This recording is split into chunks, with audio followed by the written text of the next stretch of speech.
Hello, ladies and gentlemen. Welcome to the Daily Quest episode number 34. It's Friday, and that means we will be educasting some games. Randomly selected replays from my delectable inbox. Now, for future episodes, if you would like to send me a replay, it's simply solidjigg@gmail.com. And you might notice, if you're watching right now on Twitch, it says I'm playing Call of Duty. And I have no idea why it claims I'm playing Call of Duty. I have tried changing it repeatedly for the last 5 minutes. It said Heroes of the Storm, and then it said Warframe, and then it said World of Warcraft, and now it says Call of Duty. Something very strange is going on, but that is besides the point. Now, with Educast, of course, we just boot up replays, we take a look at them, and we just go with it. So, without further delay, let's go to my email. Let's pull this bad boy up, and we, you know what? Here's a Butcher replay. Sounds great. Gonna download this guy. Gonna tell it to open, and oh, we are going in with a broken overlay. I just had a bunch of blue screen of death issues on my computer, and a lot of my software is not up to date as a result. So I'm just gonna hide those little layers, and we're just gonna pretend they don't exist. Go with what thinks is Daily Quest. Totally says from ETS number 4. Nope, I'm just gonna put Educast. Bam, aim. Last thing to change is we want two things out of this. We want music, and we do not want enable mouse scroll while observing a game. We haven't lost a game since we've played together today. In 10 seconds. I'm glad SuperTech 5. SuperTech's gonna be rocking Butcher. 4, 3, 2, We got Zeus on ETC. They've got that initiation. Butcher with the Ruthless Onslaught, and then Toronto with Lunar Flare as that incredibly powerful follow-up ETC Power Slide. There's just a lot of lockdown with that trio. Abathur on the head of Butcher, very strong indeed. And then Mune, actually making an appearance here in this game, will be playing as Raynor. Their opponents, they've got the lone support Rhaegar, Murden as the lone frontliner, the only real stun they have, but they also have Octograb for control, and they have Maw. So there's a fair bit of control available for that team. We can see the power of that Abathur had on Butcher in the frontline already, but SuperTech getting rather low, needs to run away from this, will be unable to do so. Body block left and right will be the first blood of the game with him going down. Bottom lane, Zagara, the best solo laner in the game, especially early game, really bullying Mux back. Mux doesn't really have good lane clear. Not an ideal solo laner, Tyrande. You really would want to put someone else here in this lane. Just about anyone else would probably do better than Tyrande.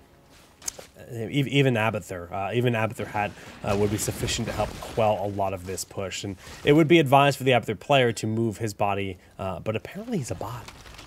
Is he a bot? Is his name Abathur? His name's Abathur. You troll. You...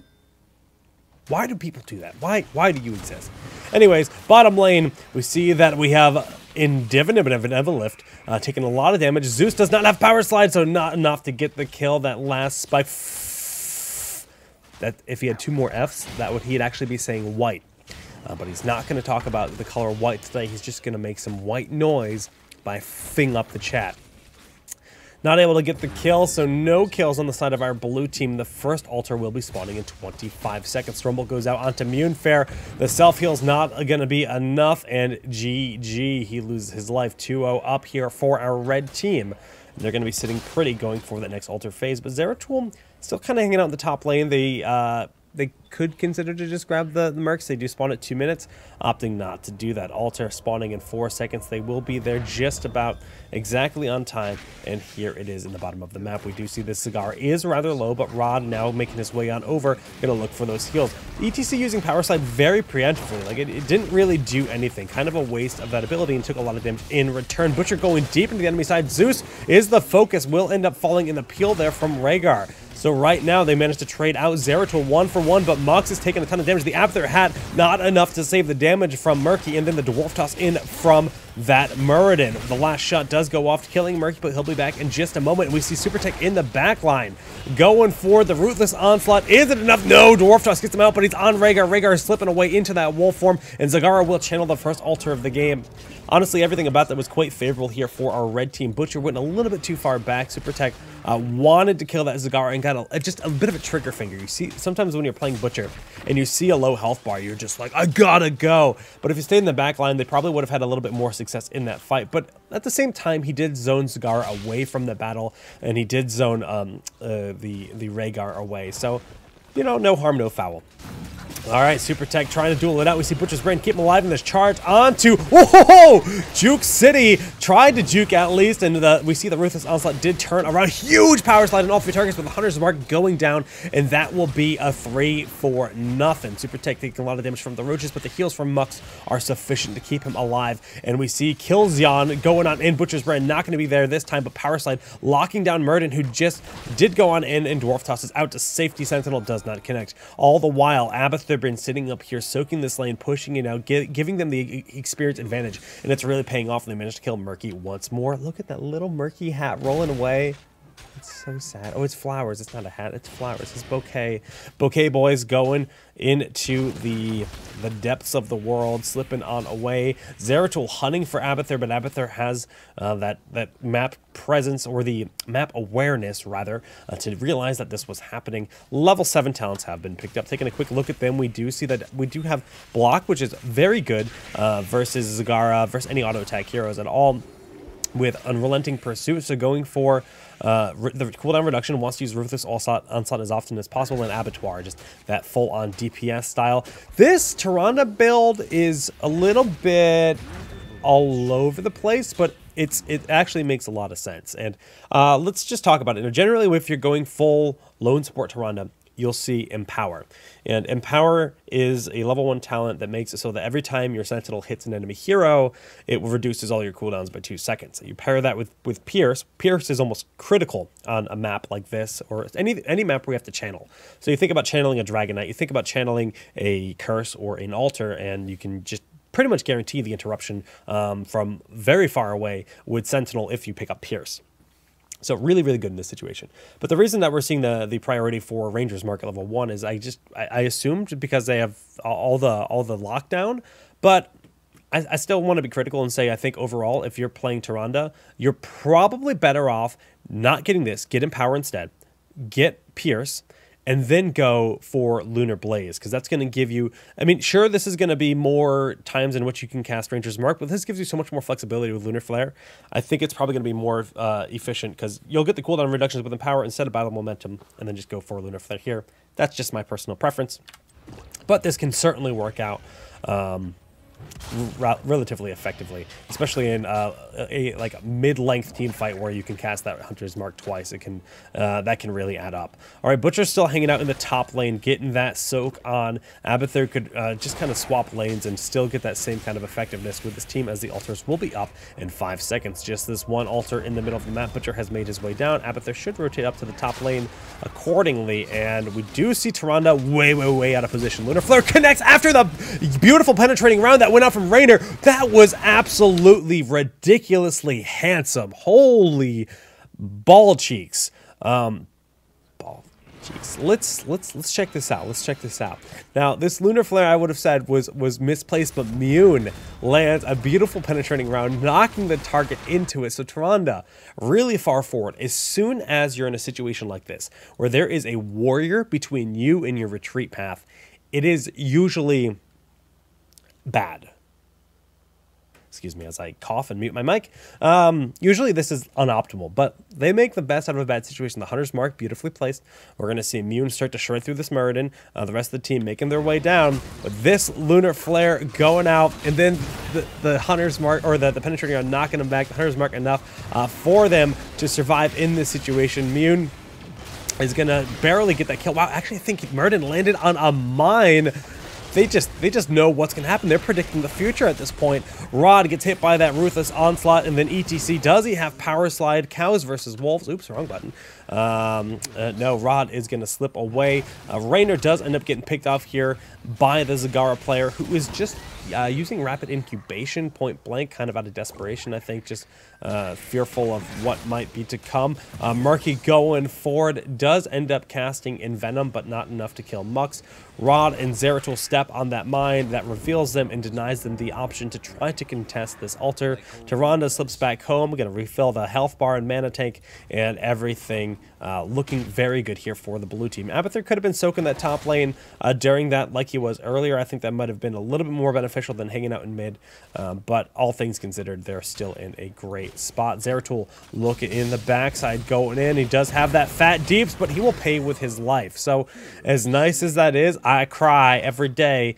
He died in the process. Not really worth it when you're trading your own life to do that kind of stuff. Sure, it's cute, but you know, it's not the most esports thing in the world. We'll say that much.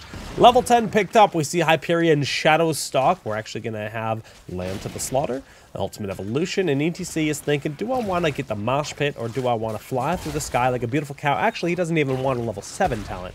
ETC, pick your talent. ETC, pick your talent. This is not a live game, which is why I can type to myself, and no one will read it except you guys. All right, Super Tech taking a lot of damage. Up Power Slide going in to deny Face of Death his death, apparently. And yes, both will walk away from this alive. ETC, come on, bro. I want you to get those talents. Level 10 here for our red team. Murky does end up falling. Mux very deep in the enemy team, but does pop that Void Prison. Shadowstalk, Void Prison, both going down here. One for each team, and Zeratul does back on out. This is new. This guy's as good as me at picking talents.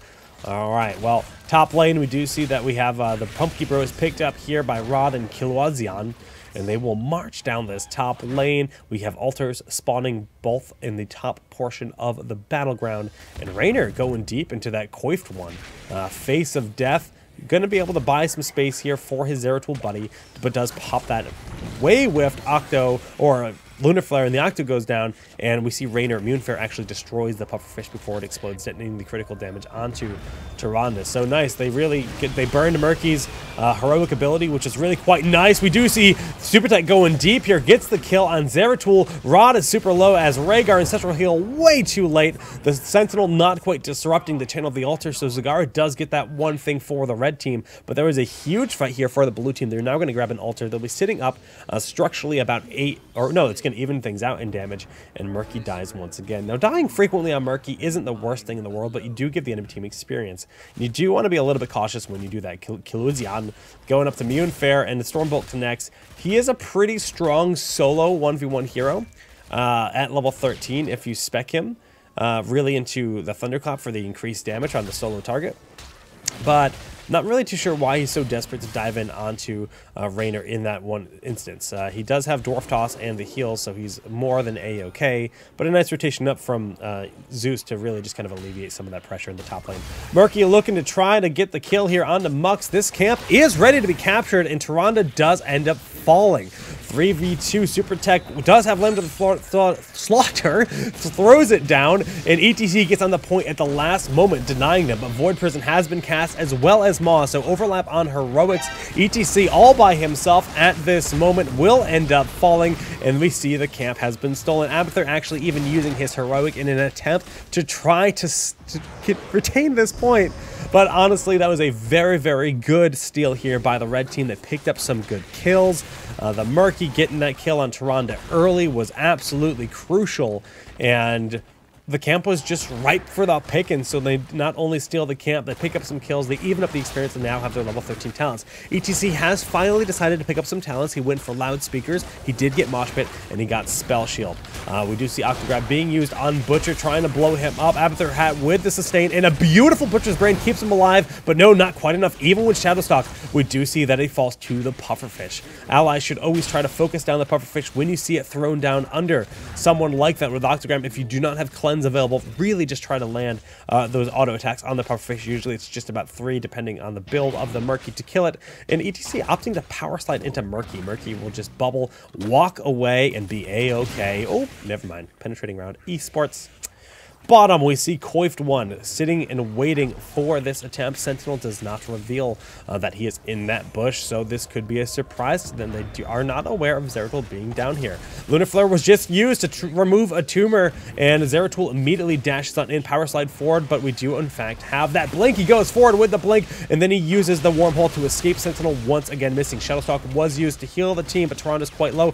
The big burst heal at the end will keep her alive for now, but Killzone looking for that Stormbolt doesn't end up missing. Lunar Flare buying Mux the time he needs to survive, and he walks away. 1 kill picked up here for the blue team. Munefair's in the front line, trying to get that kill, but no. Ancestral heal lands at the last moment, and Munefair on Raynor is the one that ends up falling. Mux throwing out Sentinel, not connecting. He is so low. Zeratul could just dive on in and pick him off, but Super Tech is taking a lot of damage in the back time. But Pufferfish should an Octograb combo is ready, and Super Tech would die to that, but no. Murky ends up falling first. Mux running away, barely alive during this very drawn out fight. Actually 5 seconds away from having Shadowstalk. So Shadowstalk being so close to being ready could really turn things around here. We see that they're trying to channel this. They get the stun there onto Rod, but the altar is picked up for the blue team. Shadowstalk just came off cooldown, but Tyrande not able to get it off in time, and there goes the Octograb onto Butcher. Butcher is getting incredibly low, doesn't falling. Red really with the superior team fight in this game. LPOL. What does that even mean? Lapal apologize to your team for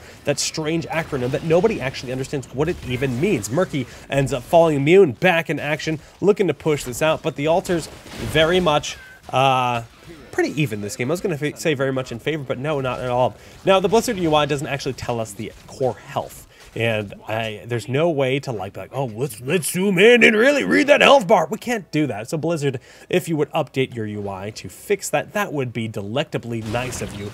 And we see Zeus is going to kill the little Murko. Abba hat on his head, little mana in the tank, and he's going to power slide to safety. Abathur says, I will save you and use my heroic to just make sure you are alive. Well, probably a waste of the heroic. ETC was already in good hands, but we do see Zeratul trying to do something cheeky, blinking over the wall. If you had Lunar Blaze, you could probably get an esports follow-up, but Mux did not get that talent.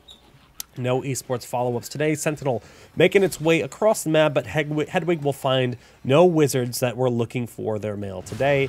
The wizards are off because there's no post on Sunday. Raynor and Tyrande, VP used just to try to get Zeratul out of there. So that's a heroic. It's long cooldown, 92 seconds before it's back up. It is a nice win here for our blue team when it comes to the next engagement. It's 16-16 at this point in time, and Trishot Aura is really going to be astronomically powerful for this team. That's going to buff the auto attacks for both Butcher and Raynor. Well, the whole team, but Butcher and Raynor will get massive use out of that. We do see the bottom keep was taken here by the red team, so they are sitting up favorable for this next altar phase. 2 altars spawning. Pumpkin Bros here for the red team. They have the control, but they just lost Murky and his egg, so that's one hero down for quite a while. We do see that the Lance of the Slaughter was used, but the Maw buying time. Mux running away here. Where's the Ancestral? Just a little bit too late to save Rhaegar. Stormbolt onto Mune, so Mune will go down. Power slide, and the beautiful mosh pit is enough to pick off the Zeratul, and but the Hydralisk here nearly getting Mux. Dwarf toss forward, and the Stormbolt, where is it? Does connect and kill Tyrande, but that means that he has used his Dwarf toss to go forward for the kill, and he will die himself. Back and forth trades. 4 down for the trade of 2, but Murky is almost back up. This means we have Abathur, who is going to try to channel this altar, and then these 2 forward, ETC and Butcher. And wow, this Zagara thinks he can take this fight. Butcher not going with the Ruthless Onslaught, so actually Zagara will walk away, but they do manage to channel the altar. We do see Pufferfish and the Octograb and Pufferfish being used, so they pick up the kill, and wow, Zagara is going to end up wandering away. So both altars picked up at the price of ETC. And that is going to be a pretty even trade out at the end, right? The experience is dead even. They only got 6 damage done from 2 altars because they didn't have control of this one. Map control is still kind of in favor of the red team. They're going to have all 5 back up first, so they can start working on mercenary camps sooner than their opponents. And they have to play cleanup, so they have to not only clean this up, then they have to look to try to get some mercenary camps. And if someone gets picked off between now and then, like Super Tech might right now, this could be devastatingly bad. Lamb to the Slaughter used. No support anywhere nearby, and now Butcher is down. Another staggered death. We see that ETC is almost back up, but now Butcher is down. And this is the kind of stuff that you need to be very careful to not happen. When you're down a hero in these kind of situations where you don't really know where your enemy is, you just kind of need to only take safe rotation paths down. Even this rotation path is so risky. The enemy team can hide here. I've seen it happen multiple times at every level of play, where one person's wandering down, the team's just waiting in the bush. That wasn't necessarily the situation that we saw right there, but it's pretty darn close to what it is. And now that they finally reclaim this fort, it's already down to half health because of all this pressure, and it's very likely going to go down once again. So they're struggling to regain their presence here. Lunar Flare goes down, but of course the bubble is enough for Murky to wander away. Double Hydras being cast. They're trying to kill this fort, but it looks like they might actually hold on to it. 5 seconds till we have Butcher in, but Octograb going down, looking for that mosh pit. They do get it on 2 targets, but if they don't kill Zeratul, that's just a Murky they killed. Wow, Ancestral Hill goes off with that beautiful Void Prison, and a Maw follow-up is just an instant too early. Huge mistake by Zagara. Rod will end up falling. Lunar Flare not connecting onto that Muradin, but the Banelings doing massive damage to Tyrande in the backside. Kills Huron, gets super low, pops everything he has. Lunar Flare is juked, but the Butcher charges in, not able to get the stun. Dwarf Toss the last possible moment. ETC does end up falling in the backside. Trades so far in favor of the red team throughout this game. Don't ignore Murky. That is some good advice, but man, this Muradin is just escaping death left and right. Lamb to the slaughter on Zagara finally will pay off. They managed to get a kill. That is a huge kill, and they absolutely needed it. Zeratul went down. He managed to channel this altar, but does he slip away? Mux is gonna end up using Shadowstalk to try to get out of here. Octograb does pick up the kill. Coffeed one, coiffed one, whatever your name is, does end up falling to Super Tech, and Super Tech will be able to trade out this little Murky, which will respawn very soon. Back and forth, the trades are real. 24 to 20 in terms of kills, and core health is actually in favor of our blue team because of that superior phase just before this. They've reclaimed their bottom keep, but it is down to just 20% of its health at this point in time, and this Murky has been a nuisance. He is really bringing the pain. Super Tech needs to get that Butcher's Brain off, and now, no, the Pufferfish will blow up and eliminate him. The stun from Muradin, and Muradin is just juking these Ruthless Onslaughts left and right with that Dwarf Toss getting max value at the point where they shouldn't be using Ruthless Onslaught on him. They're spending that ability, which is a huge critical part to getting their kills, on the warrior, who is just walking away, well, leaping away in this case, and really causing a lot of trouble for the team. Right now, we see they're trying to gain some presence here by grabbing this mercenary camp, but these Pumpkin Bros will be picked up here by the red team first. That Pufferfish eliminating them, and they will go down to this bottom lane. If they do connect with this fort, or keep in this instance technically, it will end up falling. We do see top lane soak here. This Abathur hasn't really been soaking all that effectively in this game. Could be doing a little bit better and pushing up the top lane more frequently, but I think he's just a little afraid since this wall is down. Murky Nest does go down. Abathur will be caught out by Zeratul. He waits till the last moment. Oh no! Abathur managed to kill the Murky Egg, but he dies to Zeratul, who happened to be in the right place at the right time. Very unfortunate. I mean, he had no way of knowing that Zeratul was going to happen to wander down that path. So that is some unfortunate situation right there. Yeah, that sucks. All right, well, we do see that the next altars will be spawning, and without Abathur, this is going to be pretty darn near impossible for our blue team to contest this.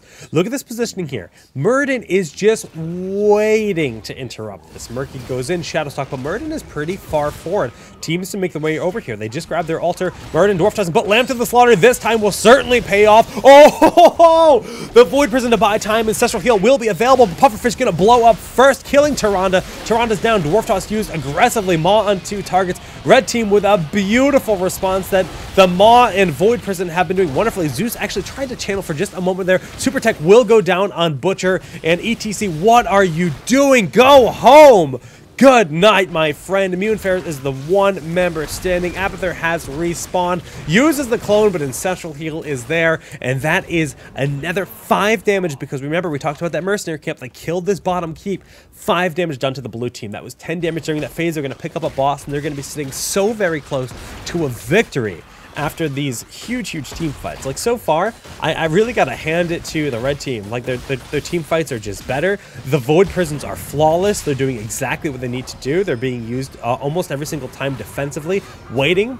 The Zeratul did get very lucky, I'd say, when it came to killing that Abathur, but still props to him, denying that Abathur, setting them up for a beautiful team fight. And now they're like, you know, they're almost at match point. Bottom keep regained here for the blue team. This is critical, but now they're in a position where they're probably going to lose this top keep. Abathur doing his best to defend it, but it is all a fruitless effort. And actually, they could then go up to grab this mercenary camp, which would then, you know, be a threat to do some damage to the core here from the top lane. I'm not actually sure how much health they have. I believe it is more than 3.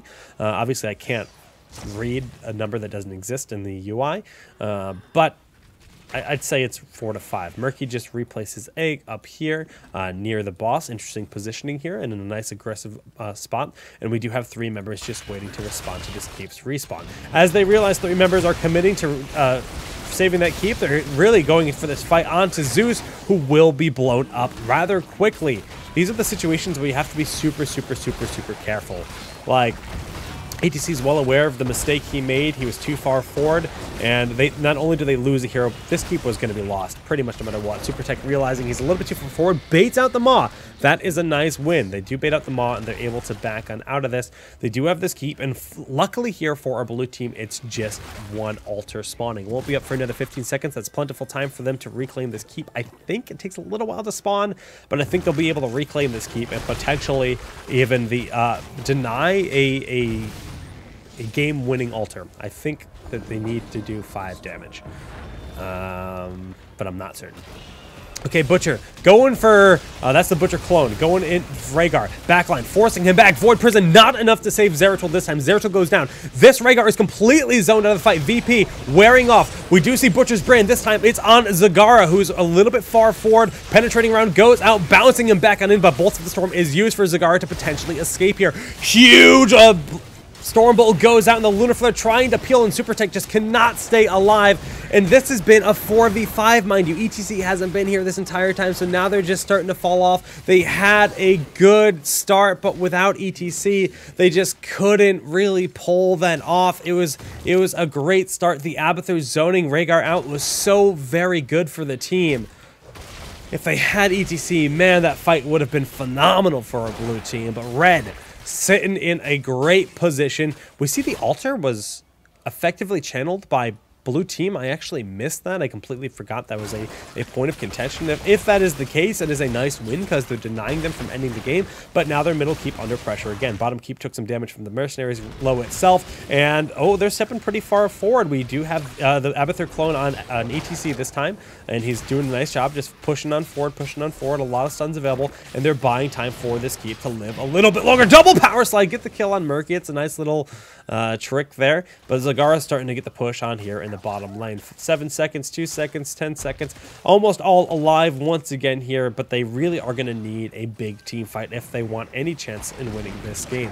Bottom keep will end up falling. I mean, more than enough damage. That is a huge wave of minions, and they're calling out egg. They want to kill the egg. It's down here right now. If they manage to take out Murky, that would be very beneficial because Murky has been a huge nuisance all game long here to our blue team. Altar just won here in the bottom of the map, and this is quite beneficial. This is probably the best location for the blue team to fight, considering how close quarters this is. ETC can look for a big power slide. Now they do lose another fort, so this is good for the red team, bad for the blue team. They just reclaimed their bottom fort. They lost the mid fort. They're about, yeah, there we go. Now reclaiming their bottom fort. They just need to take the team fight, and they need to win it. Like whatever, we don't have that. Just win the fight. They don't need the middle keep.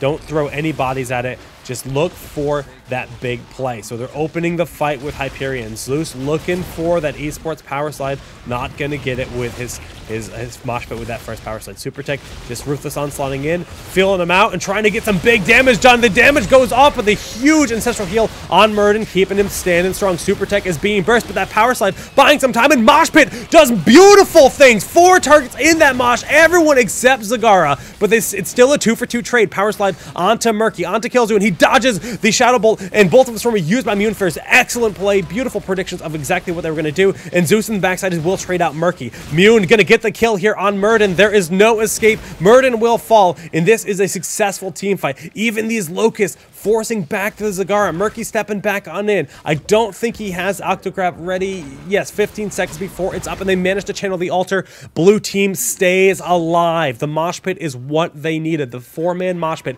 Exactly what was the doctor ordered. And ooh, nice, but Murky will retreat to safety and will not be dying today. So they found the egg. Good on them. They've been scouting for it pretty well through Abathur Mines and Sentinels of Tyrande. They just now need to regain some composure on this map. Going for these Pumpkin Bros down here, the offensive ones first, then rotate back to the safe ones and just grab some map control. Abathur doing his best with his Locust to take back this keep. Looks like he's doing a rather good job. So that will be a reclaimed keep, which is a big deal here for our blue team. And they're actually waiting for a potential ambush. Red team, do they use the portal? No, they're too smart. They're too smart. All right, so we're not going to see any esports action. Face of Death checking out the bush here, looking around, trying to find out exactly where the blue team is. Of course, this is Murky. He's now put his egg up here in the top portion near that altar. And, oh, that it will be a dead Murky, and he used Octograb. So Octograb going to cool down for another 45 seconds. That's it's a good chunk of time where he will not have that capability. And for the first time this game, we see a keep taken here by the blue team. Bottom lane, we have the blue team has taken that keep, and now they're doing exactly what the red team has been doing all game long. They're snowballing. They're forcing the enemy team to clean up after them. They get the mid keep. They could actually just go top right now and take the top keep, and that is the right thing to do. Picking off Murky, beautifully done. We need to deny the boss. Egg found. This is a big deal. Can they kill it in time? Just a moment short from blowing it up before Murky respawns, but he uses Butcher's Brand. Pufferfish had just been used, and this will be a dead Murky. No, they get there in time for the heal. Supertech barely staying alive with the Butcher's Brand. Manages to trade out with Zeratul. Supertech trying to leave, but Stormbolt connects the heal from Tyrande, barely keeping him alive, and the mosh pit with the tour bus. Oh my goodness, but the Mauve response to save the fight here. Lunar Flare buying time. Supertech solo, one hit would end his life, but the heals from Tyrande are sufficient.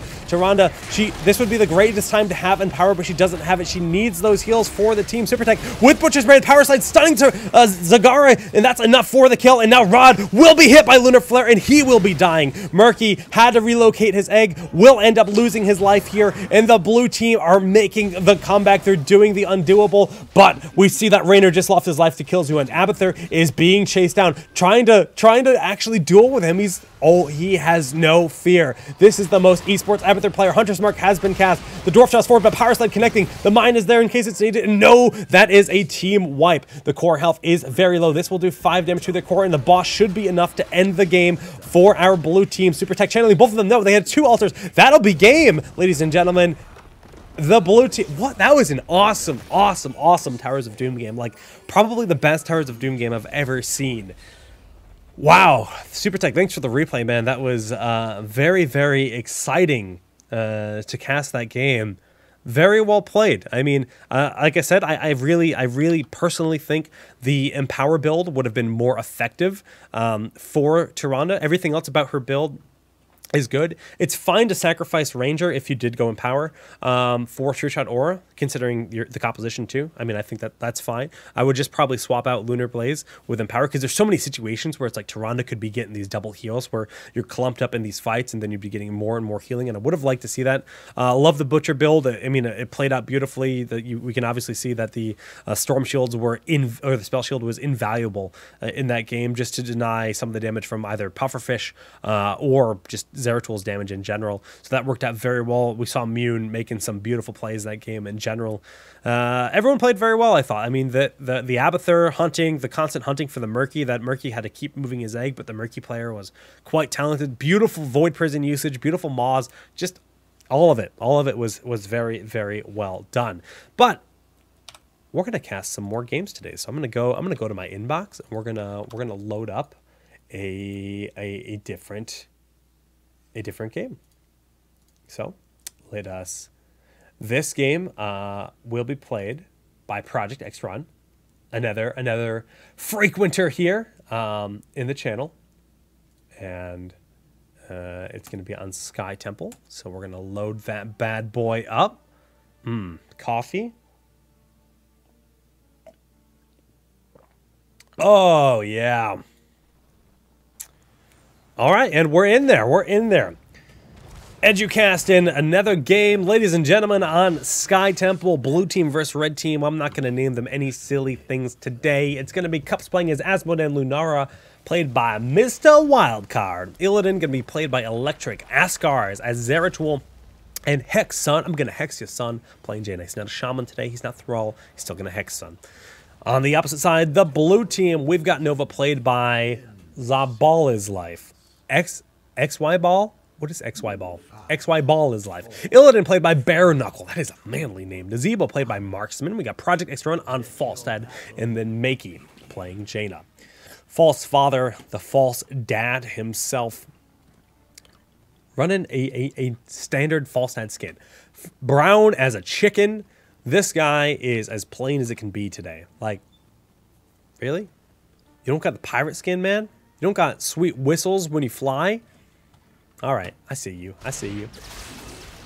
Both teams filling each other out. This is indeed Sky Temple, and Falstad is a hero that is quite good on this map for a variety of reasons. There's a lot of really close, long paths where you're going to get good damage out of the hammering.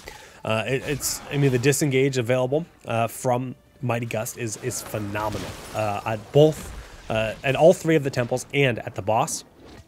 And Falstad is very good just getting one lane to the next, and which is just a very strong trait to have available for any hero. We see Marksman realizing he's in a bit of a risky spot, actually walking away from Askar's very good just clairvoyance of what might be happening. And Nova, we just saw the blink used by Zeratul. Nova not risking it. XY Ball is life. He's, is making sure his XY balls are clean and ready for more action. This Asmodee is, in fact, going a Taste for Blood build, so he's going to be looking to farm up that Globe of Annihilation throughout the game, but it's not going to work too well if he does end up dying here. Bare Knuckle is, well, dead. He's very close to getting that, but when you're playing Illidan, Illidan is actually a hero that got hurt a lot in this patch. He's gotten nerfed pretty significantly, to be honest. But he really struggles at surviving when you're just eating that all shall burn. Now, a lot of people don't even realize this because they don't play Asmodee. If you don't play Asmodee, some players don't realize that all shall burn actually gets more powerful the longer it's channeled on you. It has multiple tiers of damage. It's like a Void Ray in StarCraft 2. And you'll notice that Illidan was doing fine. He's like, yeah, I'm gonna outrace this guy, but all shall burn is getting more and more powerful as it hits you. So that is why he lost that fight. The clone just kind of poking forward, seeing all three of these heroes. Askar is going on in, but he has that blink to get on out of that fight. We can see Project X Run has just recently tapped the well, but he's going to opt to fly back on home. We should have fly ready to get back on in here. We do see that Illidan is soloing this top lane. Illidan is, as much as he might have got hurt with a lot of the changes in this last patch, he is still one of the best heroes in the game when it comes to soloing mercenary camps and objectives like this one. We see Nova just died here, so we actually have the team opting to split up. They have Nazebo in the bottom lane, so they're getting an additional lane of soak right now, which is why we're going to see them start to propel forward in experience, which is really, really beneficial. And they actually find Asmodee. He came up to the top lane all by himself, while the rest of the team really controlling that mid lane. Illidan diving onto Jaina. Cone of Cold actually missed there entirely, juking back towards Lunara. A bit of an odd choice there by our Jaina player. Some mistakes made, and Illidan will end up falling to Lunara, but not before doing a lot of damage. Actually, oh my goodness, is Shadow Shield enough? Does he have like a sliver of health there? Oh, Bare Knuckle. Oh! I believed in you, my friend. I believed in you. He is so upset. There is still some ammunition left on this top temple. Just about a few shots. One more shot, and that will be the final one going out. Project Run secures the rest of those fires. Hex Sun, not going to get hit by the hammer rain, backing away. And Nazebo has been uncontested in this bottom lane for quite a while. So a lot of the kills, a lot of the fights there were superior by the blue team. But considering that Nazebo has been down here all this time, he's actually gotten a little bit lax in the sense that he stopped paying attention to the potential rotations, and now he's being dove upon by Illidan and Zeratul, who will be able to get the kill.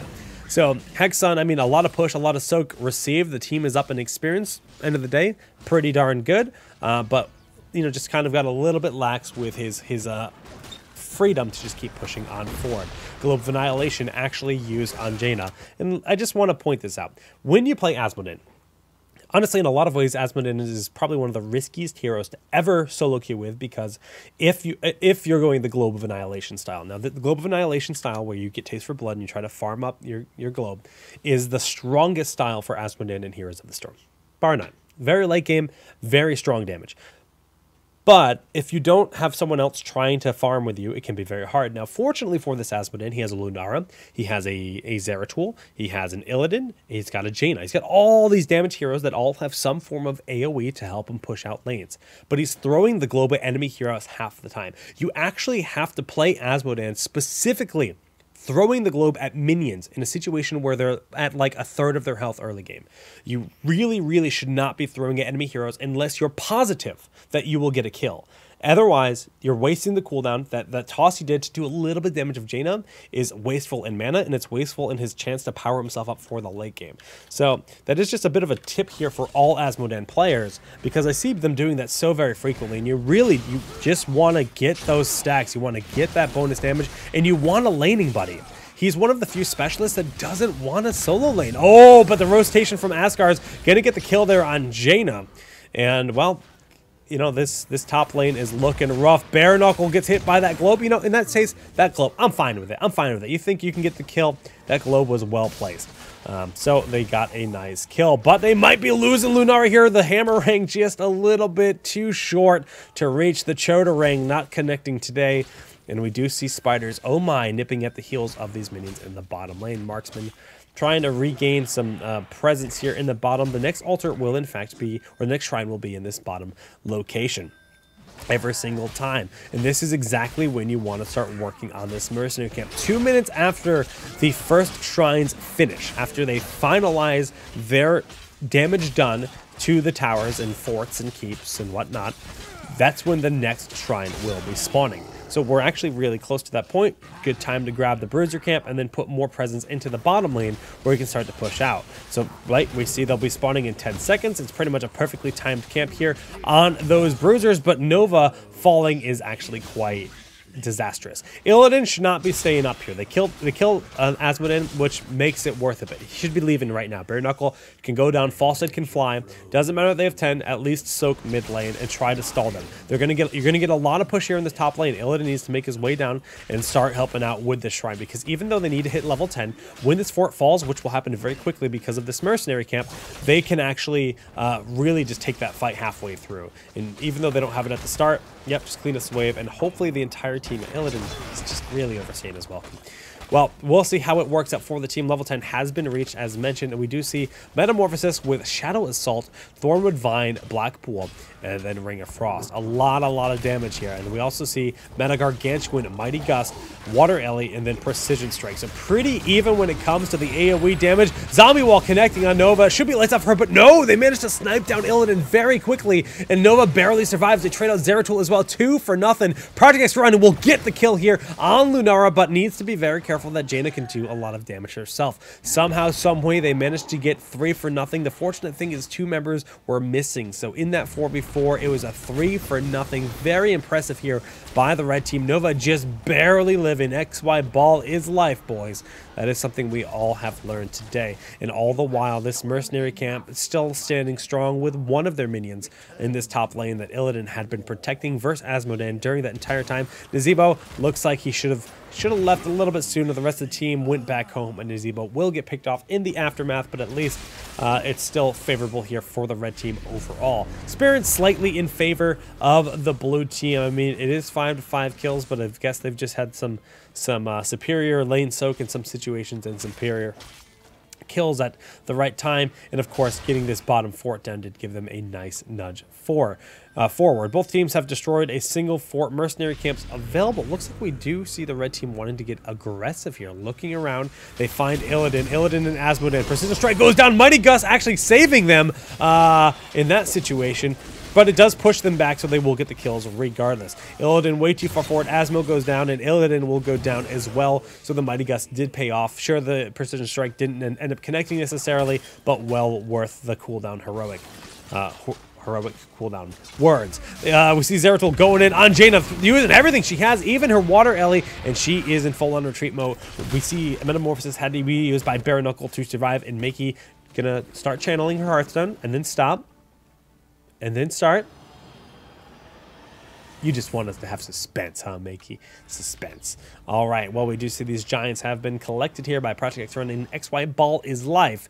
And the Wispy Wisp is just kind of giving some eyes on Zeratul. Jaina, Falstad could be a roast chicken if he's not careful, and he just throws his hammering around and backs away. Askar's hiding in a nice location. The Wisps have been split and destroyed.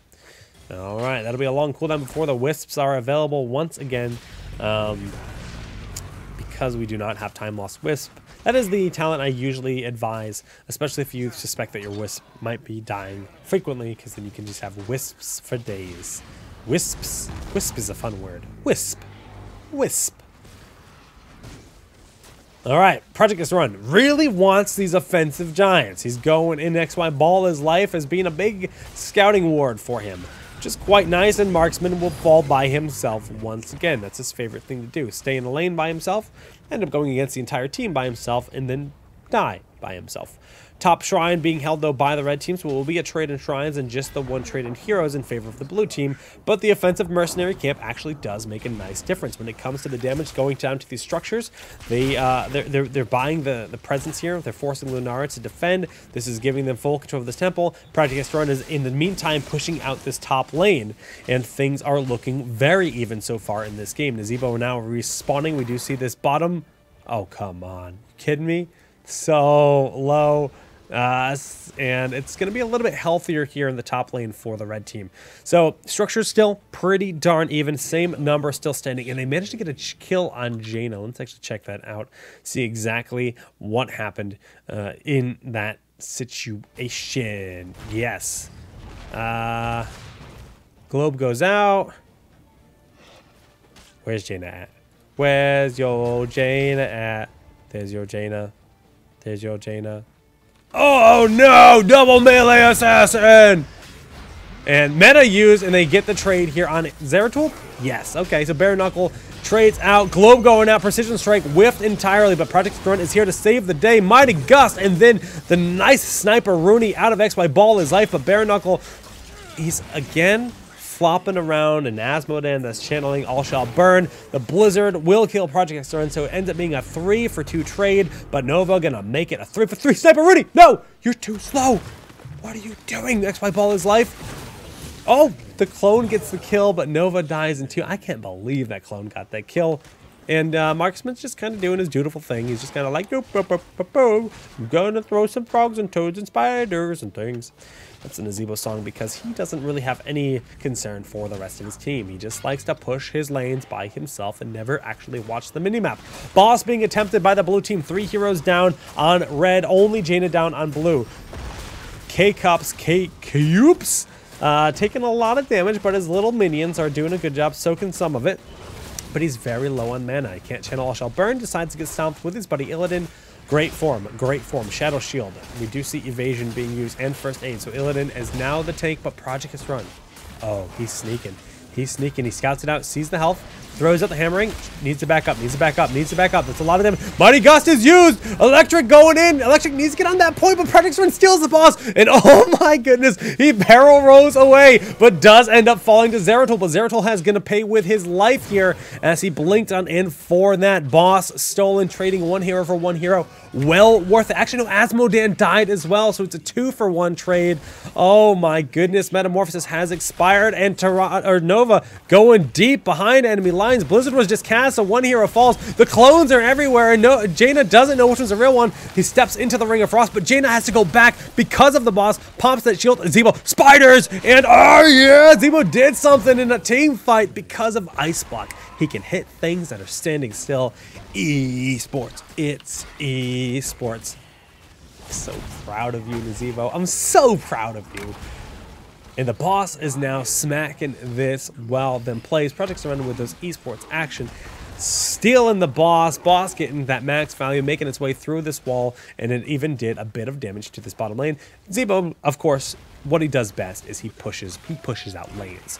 And actually, I think that's all this player knows how to do is just push lanes. Well, he's overstayed his welcome, push that lane, while the rest of the team went and did useful things like grab mercenary camps, capture this tower, get presence across the map, and Zebo will just quietly die after doing a little bit of damage. But it was worth it, right? Sure. Anyways, mid-temple just about collected. Mid-keep does end up going down from this temple. We see that Illidan, amazing at getting mercenary camps, capable of soloing this knight camp.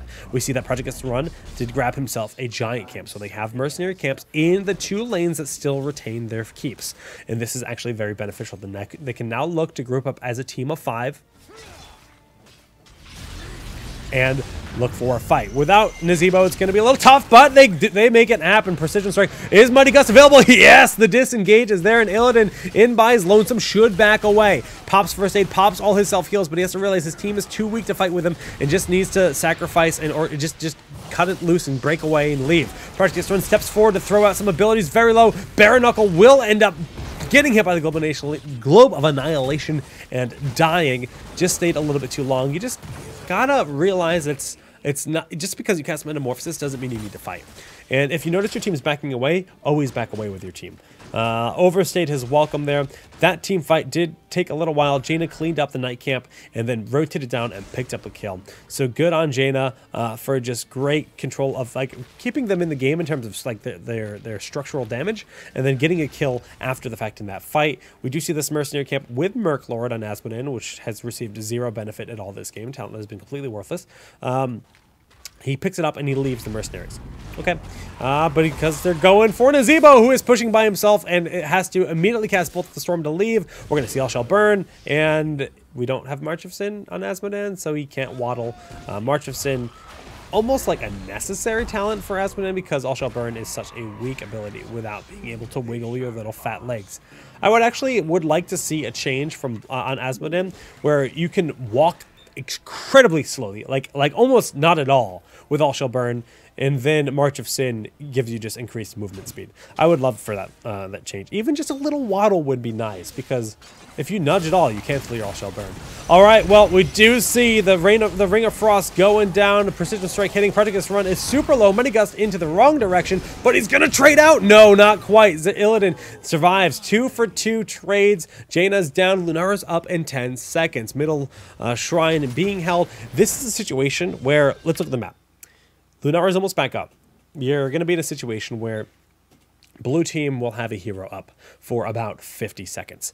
They're behind in structures massively, right? They are down almost 2 keeps, and the enemy team, the red team, still has a fort.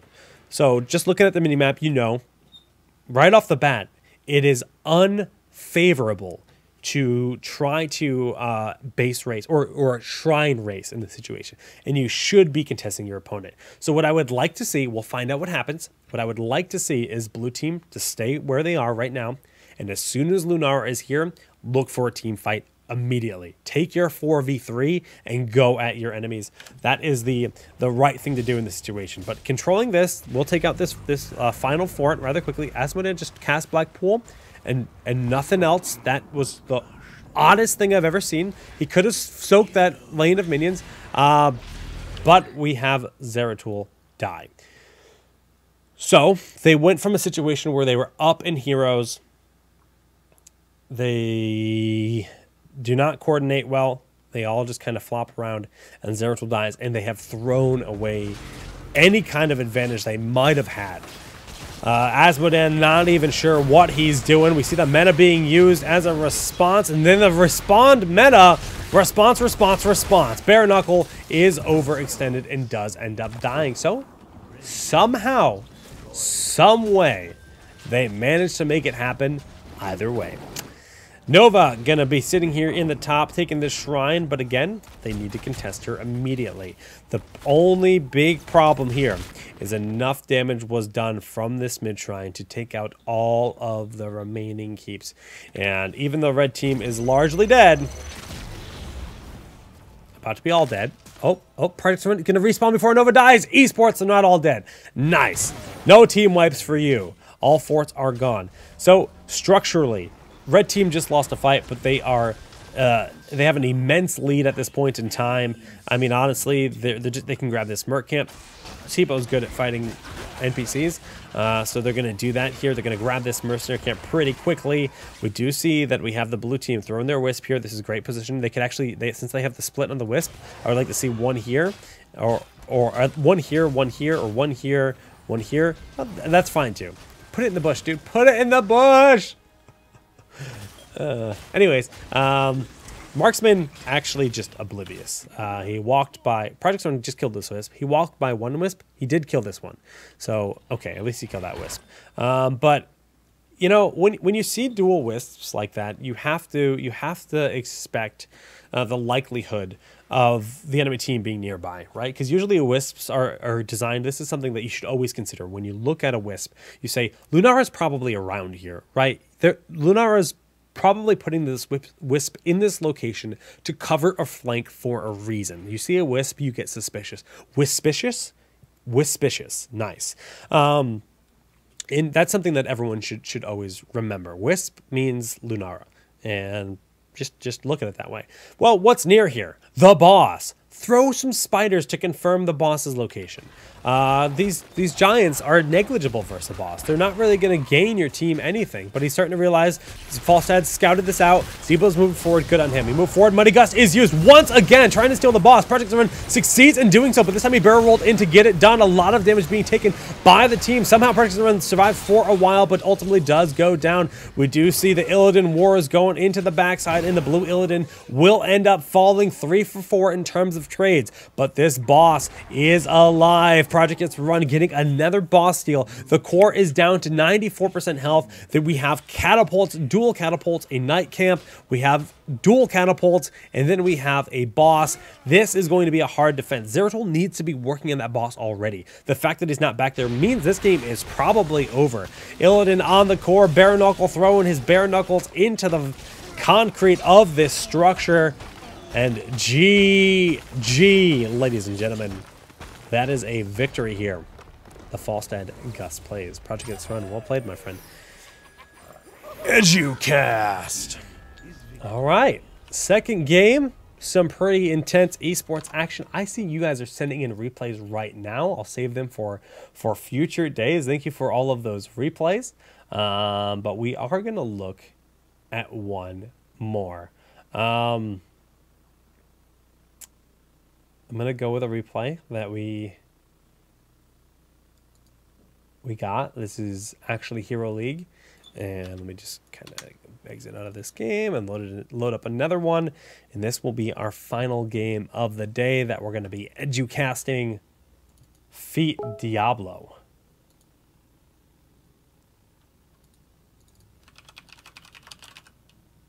That was my G-chat. So don't go check in your Gmail like, oh, someone's talking to me. Sorry, man. That was me. That was me. It's going to come again. Get ready. Get ready for it. It's coming.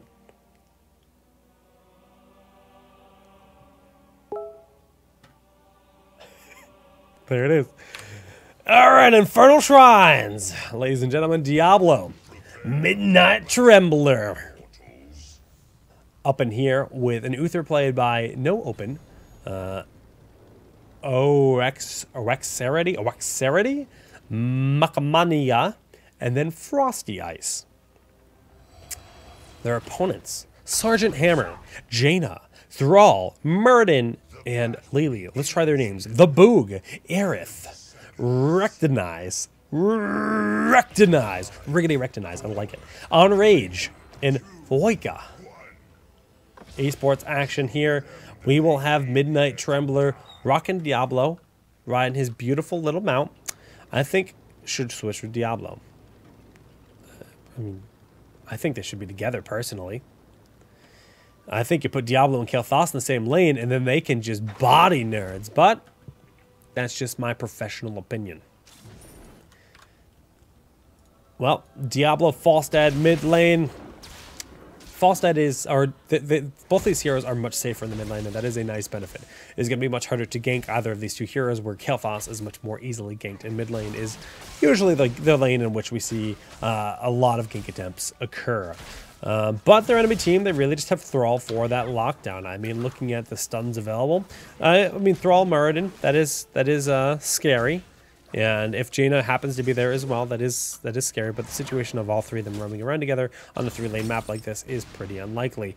The Boog just mounting up. The Gravity Lapse does end up going out, and a fair bit of damage applied. And there is no heal up here, so that is permanent damage. So it's some nice poke denying him. I'd like to see Just like flame strikes going out, yeah, just this kind of play. And then Midnight Trembler going on up, finding Jaina a little bit too far forward. Hammer of Justice goes out, and that is a very clean kill, very clean rotation by Midnight Trembler. Jaina was way too far forward and unaware that Diablo had been rotating up. But bottom lane is taking a beating. They are just mashing on into the walls here. Almost got a full tower with this Lily Thrall push, and some experience was missed here by Vala, I believe. Midnight Trembler rotating once more for that soak, and just shadow charges in to try to buy some time. That fire stomp to try to clear out the minions, and then a way too far back multi-shot, not even connecting with most of the wave of minions, which should be their priority, is pushing out this lane and getting ready for the first shrine that spawns here on Infernal Shrines. Midnight Trembler tapping that well, getting ready for some esports action, and this Sergeant Hammer positioning is beautiful. I hit B, I meant to hit P. We're gonna have to go look at the last 10 seconds once more, but it's a-okay, ladies and gentle nerds. Now, this is one of the most wondrous maps for Sergeant Hammer. Sergeant Hammer has beautiful splash damage with the auto attacks while you're sieged up. It's all about collecting the objective. You can really zone, especially when you get late game. Hammer is just so phenomenal in these kind of situations, and we often see Hammer players here. My tip that I want to give is, as soon as you see that Hammer is here, your team needs to have a collective effort at just stopping that. And, you know, you have Diablo here, we have Gravity Lapse, and we have Hammer of Justice. And if you immediately collapse on this Hammer player, like, Hammer is just going to die, because he's kind of secluded. The whole team's not here. Murden's way down here. If they recognize it quickly, I'd like to see some pressure, because a lot of times teams just they'll just like pace around and wait and just kind of suffer the fact that Hammer's up there. But actually Murden's moved up to be in a great spot to defend the Hammer. But no, Kael'thas goes in immediately. The shadow. Perfect. That's exactly how it should be done. Absolutely beautiful. Frosty has Gravity Lapse over the wall, then Midnight Trembler shadow charges. That was, see, I don't see that enough in my games. Man, you guys, I want to play with you. That was beautifully done. The flip there on Thrall, beautiful kill, and then Diablo pushing on forward Midnight Trembler. That's just going to back away. Good zoning, and they have a phenomenal position here to collect a lot of kills here for this first shrine of the game. We see Falsa took a fair bit of damage, but then just used barrel roll to escape from Jaina, who's going in by herself. Hammer of Justice could spell disaster. Shadow charge, and then the flip, the overpower for the kill. But Murden had gone deep into the back side, and he's going to find Frosty. But the Gravity Lapse is enough. The heal coming up from Uther, and we see that Murden will be taking a lot of damage himself. Not a whole lot of heals left. I mean, Uther is almost out of ammo, and that Stormbolt does not connect. Thrall rushing on in, gets the kill on Midnight Trembler. Is Hammer of Justice available? No, it doesn't look like it, but Frosty is. Can he tap the wall? No, he has to go back home. 26-7 in terms of collections for this first shrine in this game, and Hammer is set back up. So a good start to the fight, but you know, just a little bit low on the mana, a little bit low in the tanks to keep fighting here, because the respawn times are so short early in the game, and it's really been evened out rather well. 1 to 4 in terms of kills, but experience is pretty darn close, and it's really looking like this could go either way. Midnight Trembler going to the backside, flipping onto Diablo. Thrall all by himself. G-Lapse on him. That will be a kill, so they force back the Hammer. They get the kill on Thrall, and Aerith not able to kill the Kael'thas. So now, oh my goodness, one more hit would be enough. The Shadow Charge, the slap. So that is a kill, and it's well worth it for Diablo to die in that situation. And we do see they're successful in picking this up. So let's talk one more time. Infernal Shrines. This is just very, very well done. So many teams, and I'm one of those people that can be caught doing this too. They get the kill here. Everything's good. Everything's great. They barely survive. And this is where things get good. They realize they forced them back. Only Diablo, the tank, who in this situation is just zoning. He's zoning the entire team by himself. Look at the score, 36 to 35. They switched their focus to the objective. Diablo ends up trading effectively. Sometimes we'd see all the assassins keep going in, trying to get the kills, but they're just like, no, we need this. We need this. And Kael'thas comes up. They switch their focus up here. They get a bunch of the skulls, and that is critical. If they had gone for the kills, there's a good chance that Sergeant Hammer would have actually picked up the objective first, and that would have been no bueno, because at the end of the day, you're going for the objective, but Hammer stays a little bit too long. Kael'thas picks up a beautiful kill, and now you're above the wall. Now, I talk about this on my stream every single time I play this map. When you see the Punisher has spawned, put your warrior here. Your warrior behind the wall. The Punisher will jump over onto the warrior and then put all of your other heroes behind. So this way, the Punisher hits hard. This way, it's the warrior taking the damage, as long as your warrior is not almost dead. And then you can focus. Now, this is going to have all of your towers. 1, 2, 3, 4, and sometimes, if it gets close enough, 5. Or 1, 2, 3, 4. I cannot count, boys. 1, 2, 3, 4 towers. Shooting the Punisher as well as your team, and your opponents have to get through the wall. So you can burn this Punisher down very quickly, and 9 times out of 10, the Punisher will only destroy the wall. It will do a little bit of damage to your fort, but that's the effectiveness of the Punisher. You can really negate its damage done, but that's not what we're seeing here right now. Punisher's making it through the wall. The team can then push in with it effectively. Falstad actually flying to mid. We have Diablo top, so we're going to see Superior Soak here on the blue team, which is very beneficial, and the Punisher is doing, you know, it's lasting a lot longer than it could have. They're not even opting to push on in with it. I like this call. They know it's done, you know, about as much as it usually will do, especially since they're not pushing as 5. Not worth the risk, and now they can start working on a mercenary camp. So they do have a little bit of Superior Soak. We do see a full level advantage at this point in time, largely due to the 2 lanes of experience that they just picked up over their opponents, more so than even the team fight that happened here over this bottom shrine. And I'm a little upset that we didn't see a mercenary camp picked up, though. They had ample time to work on one of these siege camps, one of the Khazra camps, and the red team even picked one up, and our blue team did not. So a little bit surprised by that, but at least they do have the experience lead, and now they just need to respond to the camps. Vala duking down here with Recognize in the bottom lane, just kind of trading blows left and right. Of course, Thrall has much better self-sustain than Vala, and if he does land a stun, it could be very good for him, just like that. And yep, see Vala is going to be bullied out of her bottom lane. You need to be very, very careful in those situations when you're dueling with a Thrall. Top lane, Midnight Trembler is actually just keeping it pushed out versus Hammer, which is quite impressive as it is. He's just providing that threat, constantly charging in, not committing too hard towards the wall, but just constantly being a big threat. Vala, we saw her getting bullied by Thrall just a moment ago, does end up falling to Recognize. So Recognize taking a bit of a nice lead for the team, forcing Falstad to rotate down. So Falstad down here to soak up the XP. Very well done by him to make sure they're not losing unnecessary experience. And the damage going, oh, didn't mean to do that, meant to zoom in. The damage going off the G-Laps, followed by the Hammer of Justice, but not enough to kill Thrall. The heals were there in time, and they just have to back away. If they had someone else up in that lane, it might have been nice, but everyone else was busy soaking, which is absolutely crucial.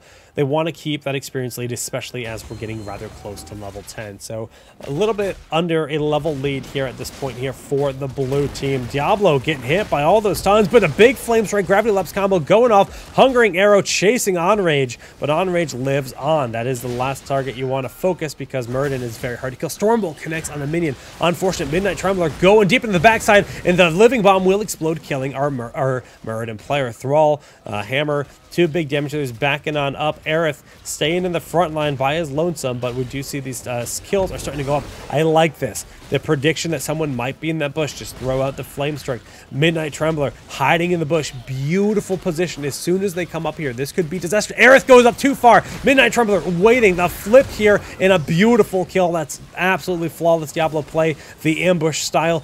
Diablo is a hero that excels, and he's back at it. He is back at it. We see Uther in the backside. Did take a lot of damage from their poke. Diablo is very far forward, but the heals are there, and they pick up the kill on Thrall. Midnight Trembler, your days might be over, but Divine Shield level 10 was hit, and he's going to survive, and they pick up another kill, a 3rd kill. So many low health bars. The mana, though, is still available for Uther, and they will be the ones getting this Immortal once again. Blue team, some beautiful play. They had that heroic advantage. They used that heroic advantage, and I've really got to hand it to Midnight Trembler with that Diablo play. Being a bully, the moment that Jaina steps forward, she just got shot down, and that secured them a great position for that fight. Immortal this time does jump over the wall. You see how much faster this Immortal died when they provoke it over the wall? It gets so much less damage done. And it just, I mean, it's just so beneficial. Wow! Big Pyroblast going off. Not quite enough for the kill, and this time Midnight Trembler will not be able to back out of there, but he does have those 100 souls, but that's going to be a lot of less health regen. When you spend your souls, you lose your health regen, but you do auto respawn, which is nice in its own right. More beneficial in the late game to get that big respawn. Losing it early game sometimes kind of sucks. It's like, yeah, I'm back alive, but now I gotta go farm souls again. Farm life. Well, he's gonna go to the fields up here to start farming in the top lane. Bottom lane, we do have everything just being pushed out, but still, our blue team has put 0 emphasis on mercenary camps. Now, for the first time in the game, they have pinged a mercenary camp. They've discovered that this is the thing that exists, and it can actually help them propel their lead even further forward. Woohoo! Go blue team! Yes, they got some goats to fight these other goats. Goat boys and goat boys.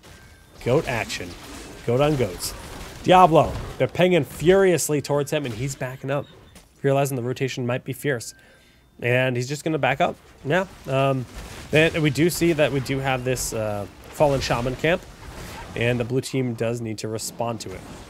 So now that both teams have level 10, let's just talk about the heroics and the dynamics that exist with the heroics so far. Pyroblast. This is targeted because the enemy team has Lily as a lone support. Pyroblast is very efficient at blowing her up. If she pops Cup low at health with a Pyroblast inbound, she's dead. And she can't ice block. She can't divine shield. She can't really respond that well to it. Once it's on her, it sucks. But it's also really good at an overextended Thrall. Not the best against someone like Jaina, because Jaina can ice block. Muradin can usually live through it, but it's also very good against Sergeant Hammer. So I love the Pyro pickup. It's not a common pickup, but I like it here.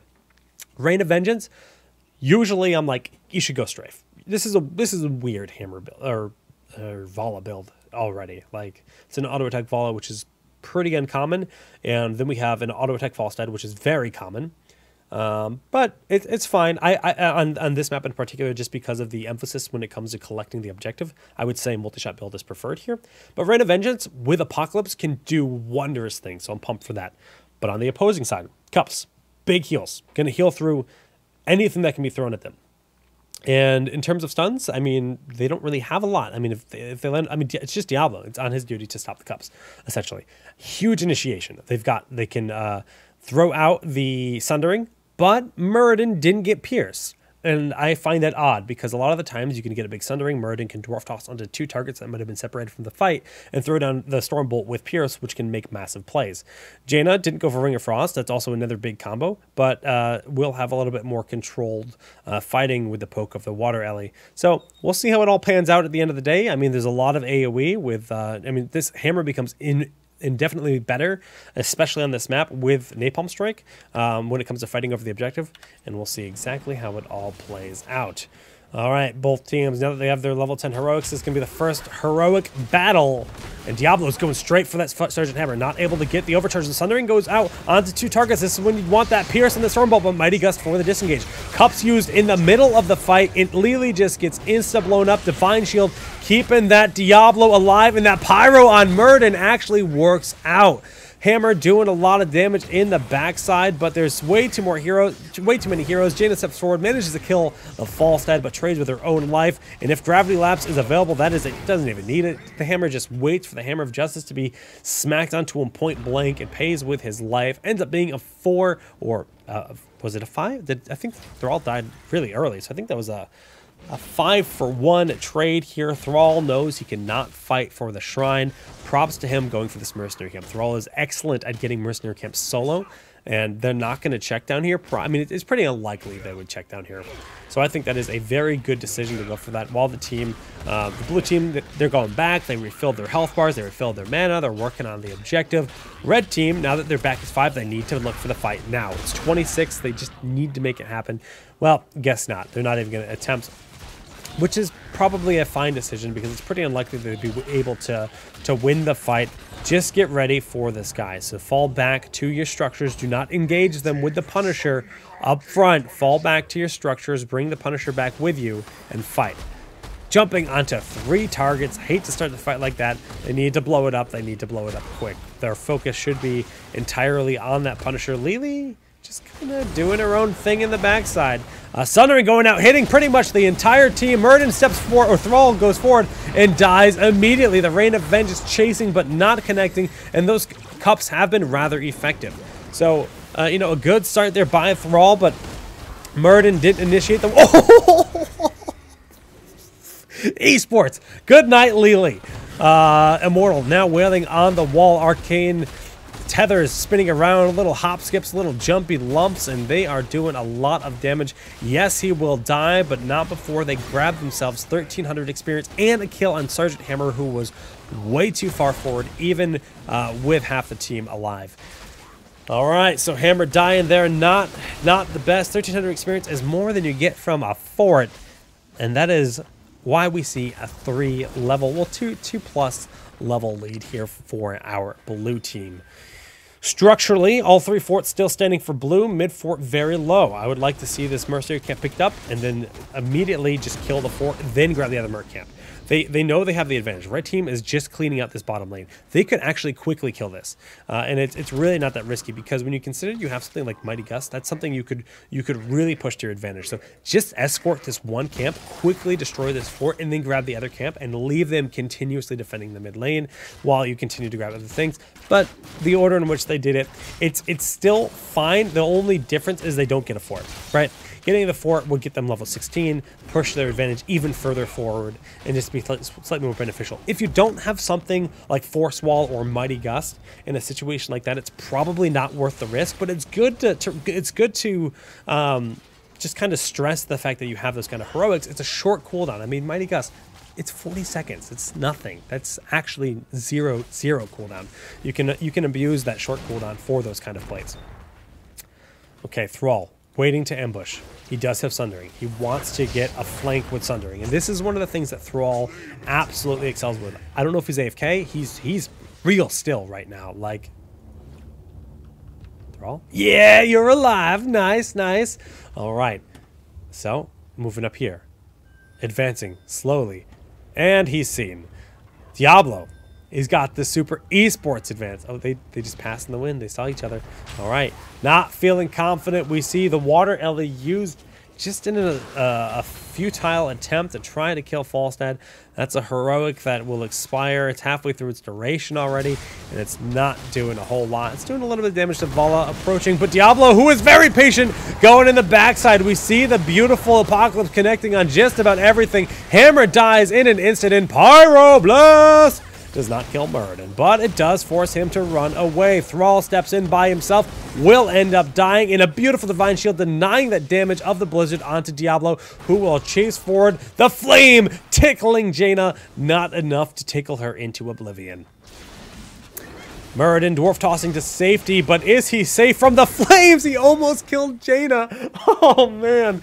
And he does die. Lily will end up escaping, but not before we have another Immortal, which will be successfully picked up here by the blue team. They're working on a Coswer camp. And you know what? I would like to see here 2 heroes, only 2, work on the boss, or work on the objective. The rest of the team, push down this mid keep, grab the bottom giants, or whatever they are, the Coswer camp, and maybe put one to top lane if you don't want to go for that Khazar camp. But you can get more efficiency out of this Fallen Shaman, who is going to die rather quickly. And you could have got a fort out of it for sure. Putting 3 to 4 members at this, like, you really just need Killfast Diablo. That's enough. Killfast Diablo is enough to do this, and you can get other advantages elsewhere. 40, there it is. This Punisher will summon John Cena, is here, and they're gonna make their way down the mid lane. John Cena, the Punisher. What can he accomplish today? He jumps on in onto a dwarf. He's shooting out his mortars left and right, and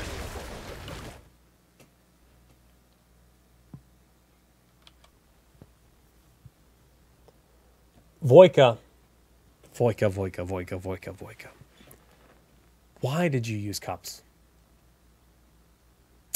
Your team took like 5% of one hero's damage. Your team is backing up behind a structure. This is going to be a long, drawn-out fight, and you just used a 70-second cooldown ability when you could have hit Q. Q. QQ is what I want to do right now. Why did you use cups? I'm so upset.